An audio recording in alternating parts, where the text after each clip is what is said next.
یعنی ایسا نہیں ہے کہ اللہ تعالیٰ نے ہمیں اس امتحان میں ڈال دیا ہے جہاں یہ توقع کی جا رہی ہے کہ کہیں قدم پھسلے گا ہی نہیں، کوئی غلطی ہوگی ہی نہیں۔ غلطیاں بھی ہوں گی، گناہ بھی ہو جائیں گے، بڑے سے بڑے گناہ کے بعد بھی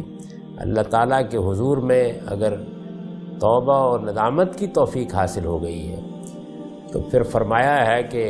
فوراً حاصل ہو گئی ہے تو میں نے اپنے اوپر لازم کر رکھا ہے کہ میں معاف کر دوں گا۔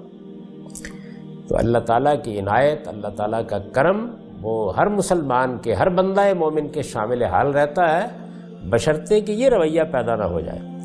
یعنی خدا کے حضور میں پیشی کا شعور بھی ختم ہو گیا، توبہ اور ندامت کی توفیق بھی حاصل نہیں رہی۔ اگر یہ چیز ہے تو پھر آہستہ آہستہ، یعنی پہلے اللہ تعالیٰ مہلت دیتے ہیں، آہستہ آہستہ پھر دل پر مہر لگتی ہے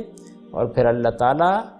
اپنی عنایت اور رحمت سے محروم ہی کر دیتے ہیں۔ تو اس کو واضح کر دیا، دو لفظوں میں واضح کر دیا۔